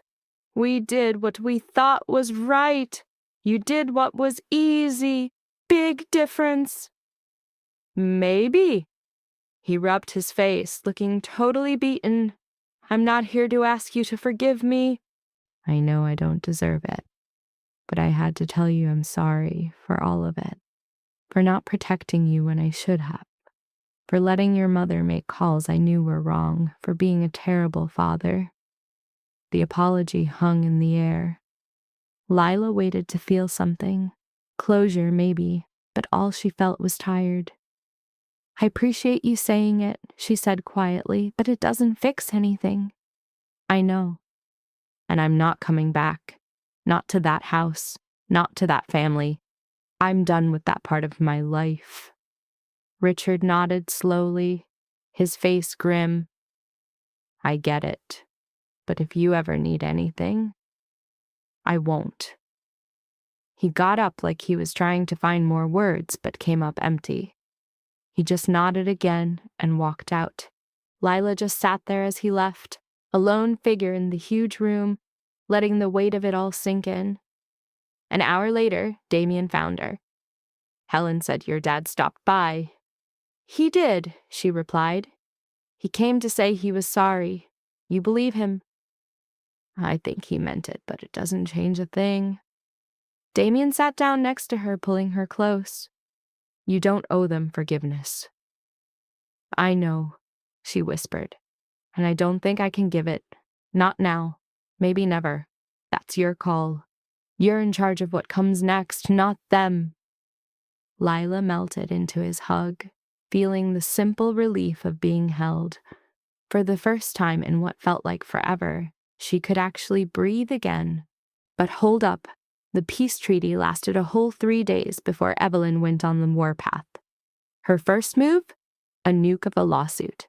Papers show up claiming Damien trapped her in the marriage, messed with her medical care, and ghosted her family. The goal was to cancel the marriage and get Lila put under a conservatorship, basically calling her crazy. Lila read the thing twice, shaking with pure rage. She's trying to get me declared mentally incompetent, she hissed, shoving the docs at Damien. His face went stone cold. She wants you back in a cage, not happening. How are you so sure? Because we have the receipts, medical files from Dr. Monroe that prove you're stable, that crazy articulate interview you gave, plus the fact you've been running your own life for months with 0 issues. He snatched the papers from her. My lawyers are drafting a response. This is getting tossed. And if it doesn't, then we go to court and absolutely bury them in evidence. But it won't even get there. And he wasn't wrong. The lawsuit got thrown out in less than 2 weeks, with the judge calling it a pathetic attempt to bully a grown woman who was clearly fine. Evelyn's lawyers tried to appeal, but that got shot down too. That courtroom beatdown seemed to completely break Evelyn. She went dark, stopped talking to the press, The whole Whitmore Foundation got dissolved, its money sent elsewhere, and the family name just vanished as they licked their wounds in private. Lila should have been celebrating, but mostly she just felt relief. The war was over, and she'd survived, not by destroying them, but just by outlasting them. A month after the lawsuit fizzled, Lila found herself back in the garden, on the same bench where Damien found her after she tried to walk.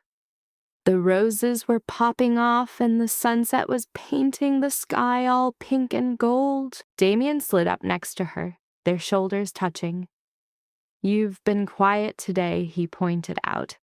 "Just thinking about everything, how insane it is that my life completely flipped in just 6 months. For the better or worse." Lila actually thought about it. Half a year ago, she was a prisoner, sold to some guy she didn't know, feeling like dead weight. Now she was in a garden that felt like hers, next to the one dude who had her back, feeling healthier than ever. "Better," she said.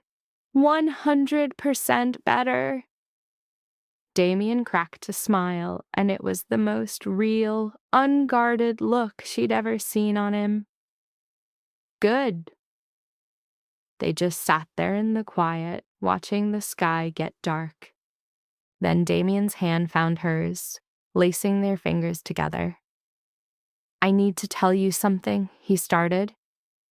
Lila's heart went into overdrive. "What is it?" "When I got into this marriage, it was all business, a way to settle a score and make a statement. I never, ever planned on actually catching feelings for you. And now," she whispered, "now I do. I have feelings for you, way more than I planned on, way more than is smart, probably." Lila turned to check his face for any lies, but all she saw was raw, unfiltered honesty. "I have feelings for you too," she admitted. "I don't know how it happened, but it did." "Is that okay?" "I think so. I'm still trying to figure all this out." Damien pulled her close and kissed her on the forehead. "Take all the time you need. We're not going anywhere." And right there, wrapped in his arms as the sun finally disappeared, Lila trusted him. For the first time she could remember, she believed in something good, something real, something that was actually hers.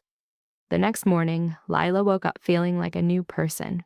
Not sick, not tired, just there, truly alive in a way she'd never been. She got dressed, had breakfast with Damien, and then made a decision. "I want to build something," she declared. "What kind of something?" "I'm not sure yet, but something that matters. Something that's just mine." Damien put his coffee down. "What are you thinking?" "Maybe a foundation, one that helps people who were in my spot, people ditched by their own families, who need medical help they can't get, who just need someone to actually care if they live or die." "That's a killer idea." "You really think so?" "I think you'd be perfect for it. You know exactly what that's like, and now you have the power to actually make a difference."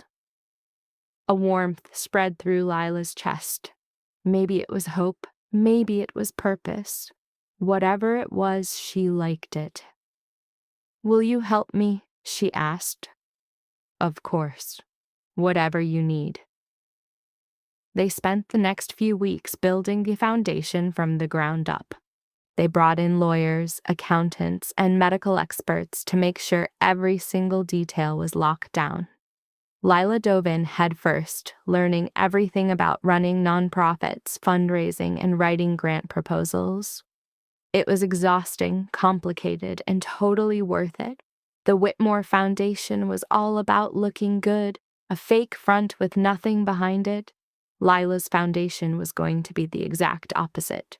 Its mission was to actually help people, and its name would honor the woman she became, not the girl she was forced to be.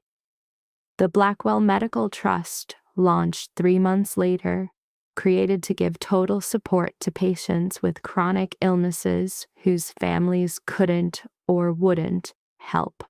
Their very first client was a young woman who was basically a mirror image of Lila's past. Too sick to work, abandoned by her family and barely hanging on. Lila sat with her, heard her story, and promised her things were about to change. Then she made sure they did. Standing in the Foundation's brand new office on opening day, with a team that believed in her vision, Lila felt something she'd never felt before. Pride. Not in her family name, but in the person she had built herself to be. The Foundation blew up faster than Lila could have dreamed. In 6 months, they'd helped 43 people, provided over $200,000 in medical funds, and built a network of doctors who volunteered their time. Lila's days were packed with patient meetings, reviewing applications, and board meetings to expand their reach. The work was intense, but it was hers, and that made all the difference. Damien watched her transformation with this deep satisfaction. He'd ditch his own work to be at Foundation galas, stand next to Lila during press events, and use his own connections to get more supporters. He never took any credit, always telling reporters to talk to Lila. "This is 100% her vision," he'd say. "I'm just here to make sure she has what she needs to make it happen." But Lila knew it was way deeper than that. Damien had given her the money, the network, and the belief that she could actually pull this off. Without his backing, the Foundation would have just been a nice idea that went nowhere. One night, after a brutal day of reading grant applications, Lila came home to find Damien in the kitchen trying to cook. Pasta was boiling over, tomato sauce was splattered everywhere, and what was left of a salad was all over a cutting board. "What is all this?" she asked, trying not to laugh. "I'm making dinner, or attempting to." He quickly shut off the stove before it made an even bigger mess. "Helen has the night off, and I wanted to do something for you." "You definitely did something. I had no idea you could even find the kitchen." "I can't. That's the surprise." Lila got closer to survey the damage. The pasta was mush, the sauce was burnt in spots, and the salad looked like it lost a fight. But the thought was there, a clumsy, imperfect, and totally charming mess. "We could just order takeout," she suggested. "We could," he said. "Or you could teach me how to fix this." They spent the next hour saving what they could of the dinner, laughing at how clueless Damien was with the pan, and ended up with a meal that was barely edible but meant more than any fancy dinner. They ate at the kitchen counter, trading stories about their day, falling into a chill vibe that felt less like a business deal and more like a real marriage. "I like this," Lila said, putting her fork down. "The food, I'm pretty sure it's terrible." "No, this, us, just being normal." Damien reached over and grabbed her hand. "This life we have, it's never going to be normal. I know, but we can have moments that feel like it. That we can do." Their little bubble of peace was popped by Damien's phone buzzing on the counter. He glanced at the screen, and his face instantly switched back to that hard, familiar mask. "I have to take this," he said, getting up. "Is everything okay?" "It will be." He disappeared into his office, leaving Lila in the middle of their wrecked dinner. As she cleaned up, she had to force herself not to think about the call that snatched him away. Sticking to the blind eye, she turned to the dark side of his world. 20 minutes later, he came back out with a stone-cold poker face. "There's a problem," he said flatly. A shot of ice went through Lila's gut. "What kind of problem?" "Your family's changing the game. This isn't a legal fight anymore. It's a financial war." "What are you talking about?" Damien just showed her his phone. A headline screamed about the sale of the Whitmore estate and a bunch of other family properties. They're liquidating, Damien laid it out, which means they're either hiding their cash or gearing up for a major play. Like what? Either trying to buy their way back to the top or funding another attack against you. Lila just stared, her mind racing. I thought this was done. He replied, So did I, but your mother is way more obsessed than I ever imagined. The days that followed were stretched tight with drama you could feel. Damien had his people watching the Whitmore family's money like hawks, searching for any sign of their next move. Lila tried to lose herself in her foundation's work, but it was hard when you're just waiting for the next bomb to drop. It came like a poisoned dart in the dark, an anonymous tip to a big newspaper claiming the Blackwell Medical Trust was just a washing machine for Damien's dirty money. The accusation was pure trash, easily debunked by their perfect records, but the lie spread like wildfire anyway. The donations started vanishing. The number of grant requests slowed to almost nothing. An emergency board meeting was called to figure out how to stop the bleeding. As Lila sat there, listening to lawyers and PR guys debate damage control, she felt that old, suffocating feeling of being powerless creep back in.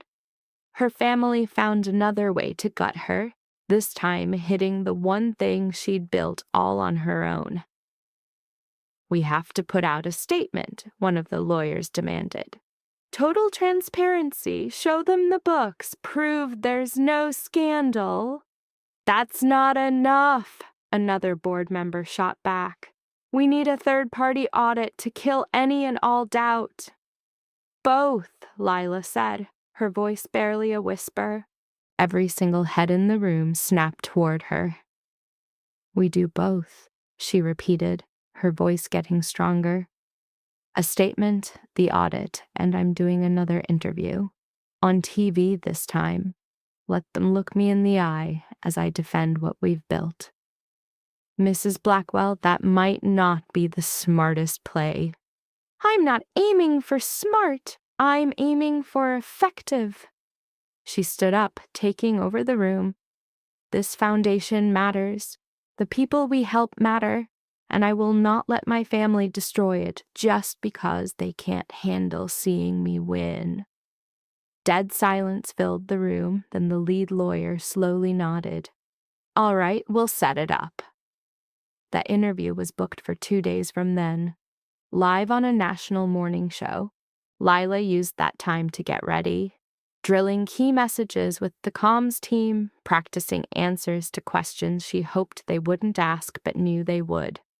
Damien was a rock, right by her side, checking her notes, giving her pointers, making sure she was armored up for the fight.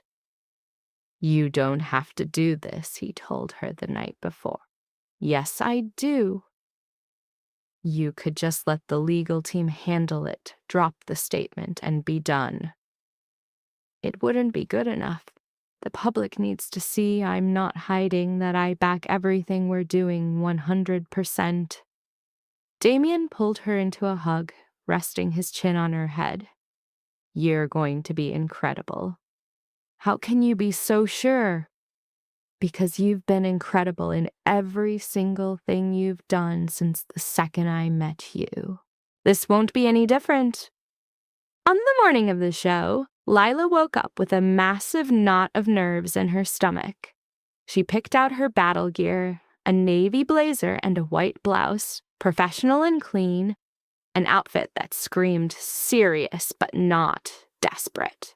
The makeup artist did her thing, Helen did a final check on her hair, and then it was go time. The studio was a huge, bright, cold space with cameras angled in a way that made her feel completely exposed.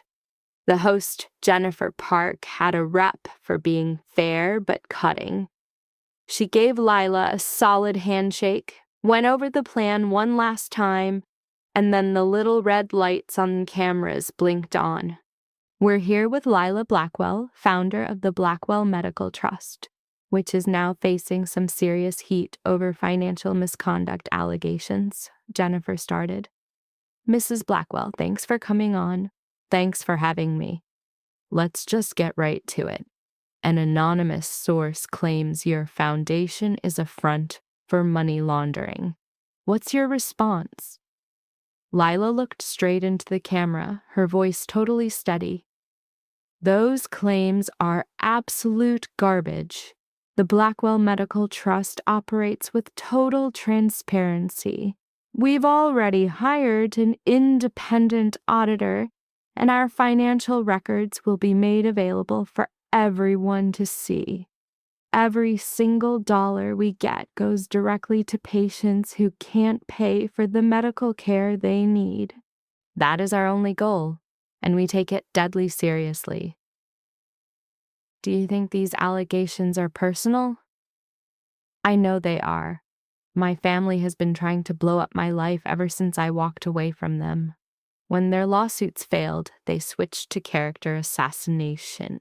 This is just their latest attack. That's a pretty serious charge. It's the raw truth, and I have the proof to back it up. Jennifer leaned forward a bit. Your critics say you use your husband's money and power to avoid being checked. What do you say to that? My husband provided the starting funds for the foundation, but every single decision, every grant, and every program we've ever launched has been approved by an independent board.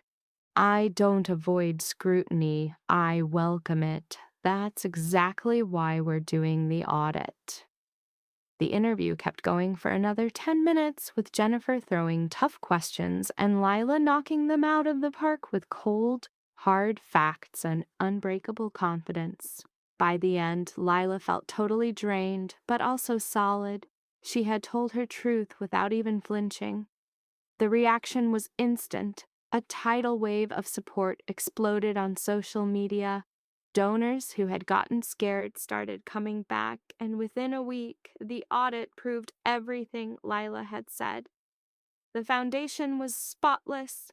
Every dollar was accounted for. The allegations were exposed as a nasty, fake hit job. The paper that ran the original story printed a full retraction and an apology, and the so-called anonymous source was tracked back to a shell company run by Evelyn Whitmore. Damien laid out the proof for Lila one night, his face set in grim satisfaction. Your mother dropped $50,000 to cook up that story, he told her, and it just completely backfired on her. Lila stared at the documents, a sick, twisted feeling of rage and exhaustion washing over her. When will it end? It ends when we say it does. How? Damien pushed the papers away and looked her in the eye. We can hunt her, slap her with charges for libel, harassment, conspiracy. We can bury her under so much legal and criminal trouble that she'll be left with absolutely nothing. Or we drop it, decide that she's already done more damage to herself than we ever could, and just get on with our lives. Lila thought about it. A raw, angry part of her was screaming for payback, to make Evelyn pay for every vicious thing she'd ever done. But the part of her that had been building something new, something good, just wanted peace. I want to move on, she finally said. I'm done with this fight. I'm done letting her have any part of my life. Damien gave a slow, firm nod. Then that's what we'll do. But if she ever threatens me again, or you again, I will end it. And my way of ending it will not be nice. It was enough. Lila let herself believe that the fight was actually over, that the worst was finally behind them. The final blow came 3 months later from a direction Lila never saw coming. The Whitmore mansion, after sitting in the market for months, had been sold. While doing renovations, the new owners found a secret stash of old files in the attic. records detailing years of financial crimes, bribery, and dirty deals run by Richard and Evelyn Whitmore. The cops were called, the feds showed up, the whole corrupt house of cards came down with insane speed. Richard was arrested at his office. Evelyn's attempt to run was stopped cold at the airport. Savannah, who was apparently in on several schemes, turned herself in with her lawyer. Lila saw it all on a news report, watching the whole thing unfold like she was in a trance.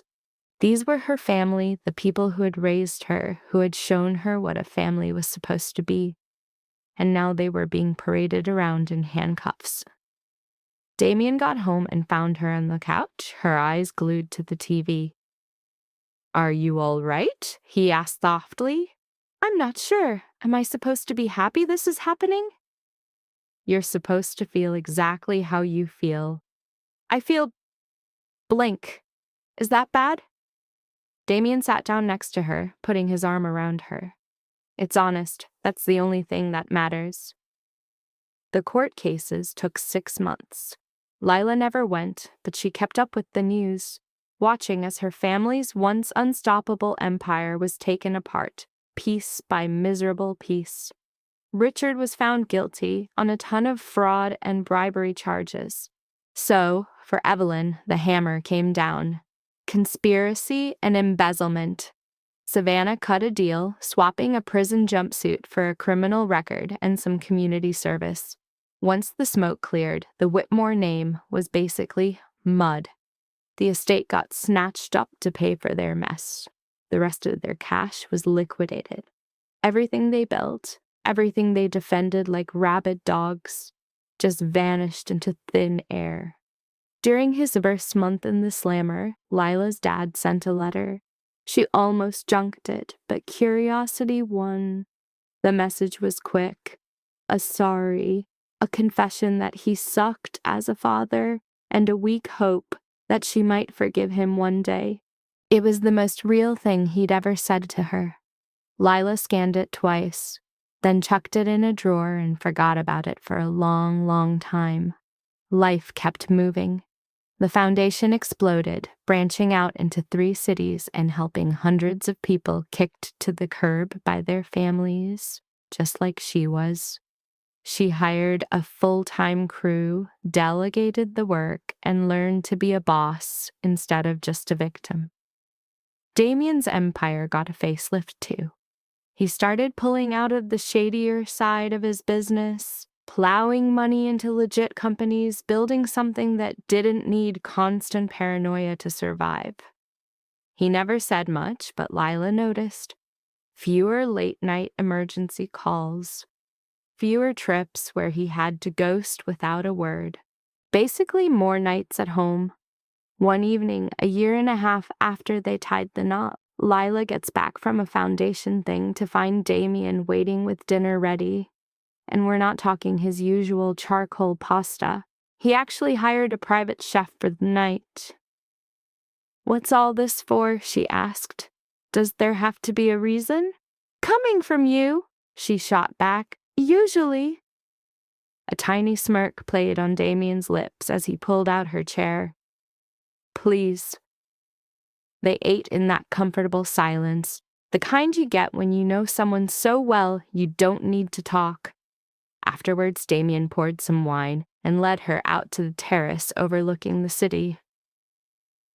"There's something I need to tell you," he said. Lila's heart did a little backflip. That sounds heavy. "It's not, or I hope not." He set his glass down, turning to face her. "When we got married, it was a contract, a move to win the game. I had 0 plans to actually fall in love with you." His words just hung there in the night air.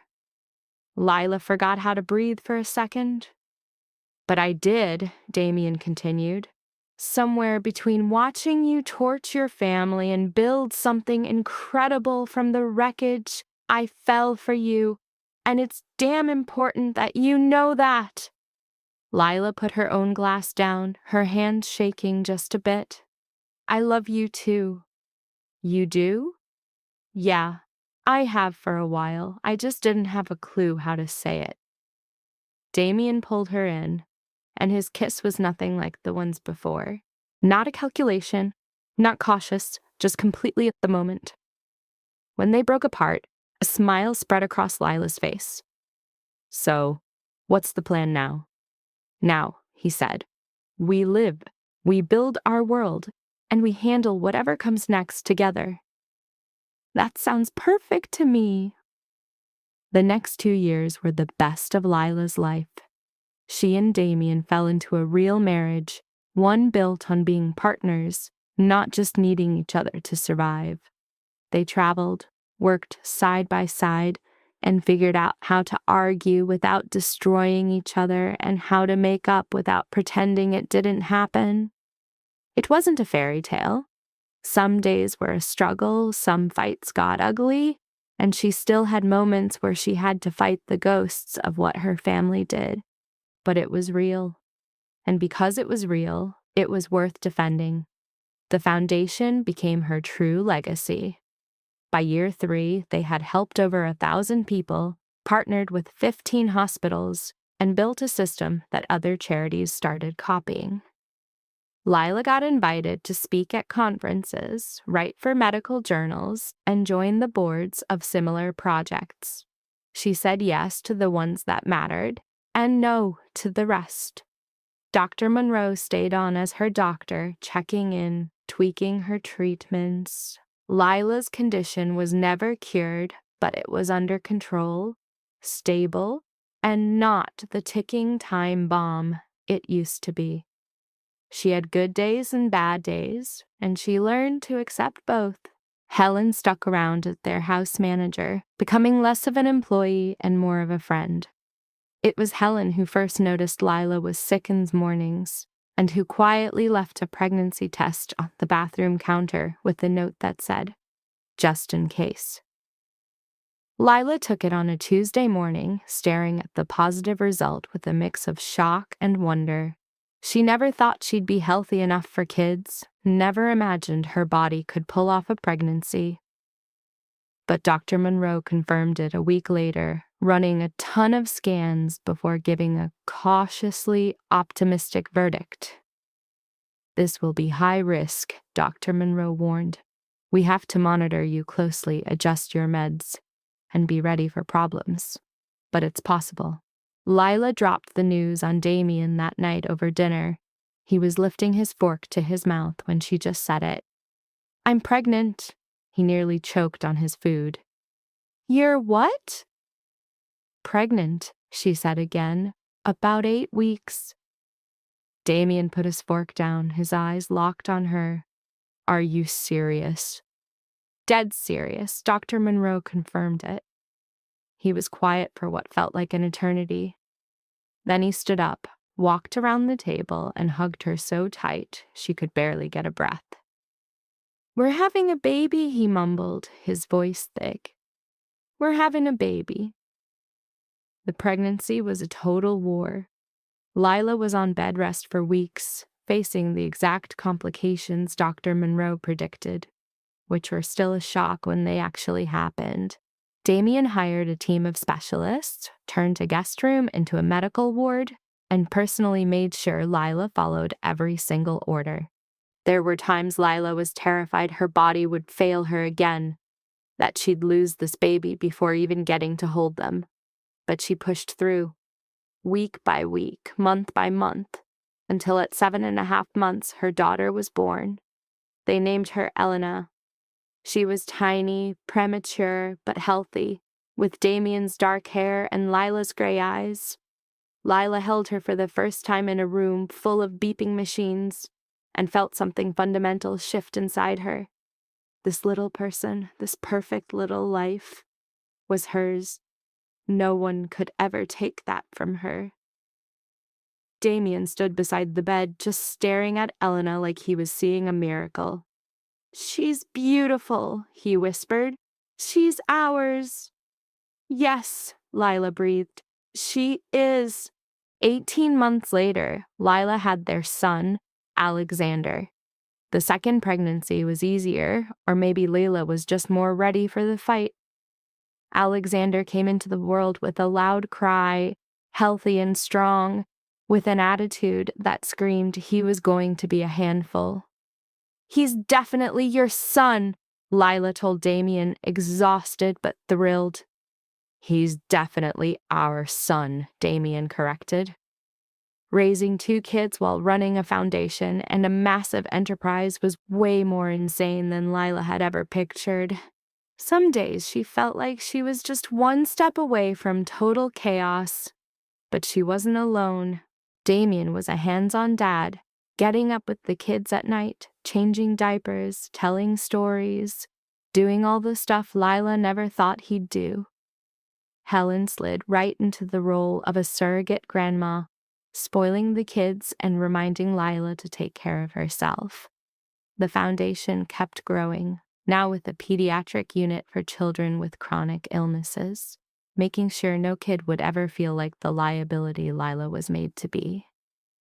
5 years after their wedding, Lila stood in the foundation's main hall, looking at a wall covered with photos of the people they'd helped. Each picture was a story.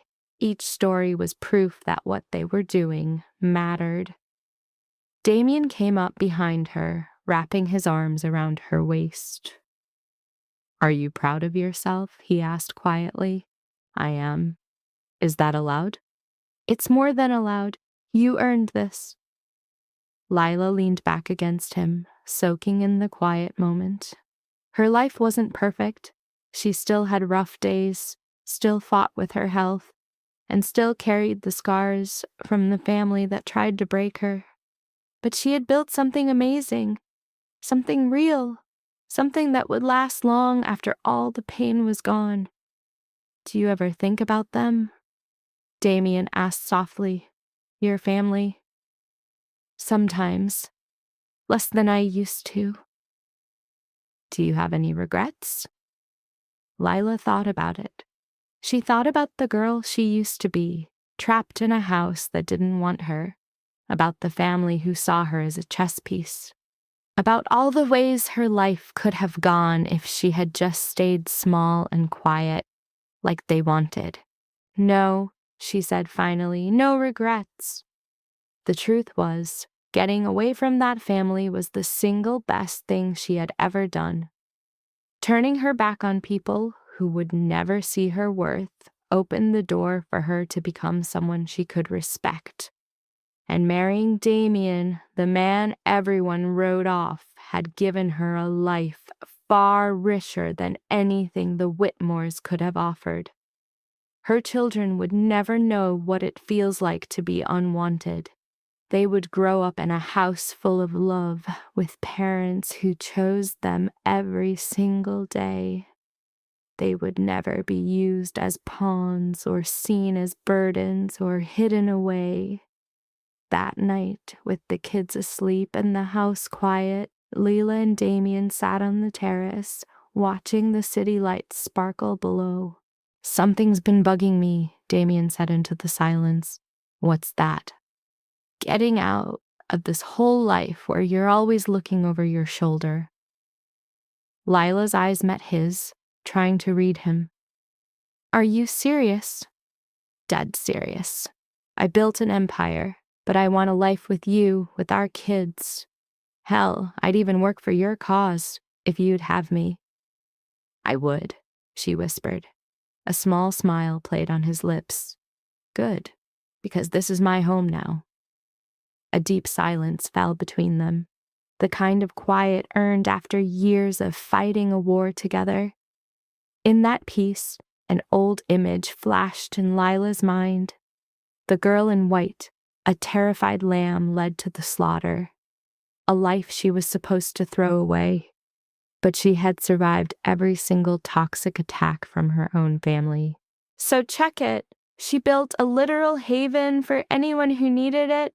She even bagged a guy who saw she was a queen when everyone else treated her like dirt. And they made their own squad, not by blood, but by pure loyalty. And the plot twist? Every single time, Her trash family tried to take her down. It just supercharged her. They yeeted her out of the picture, but joke's on them.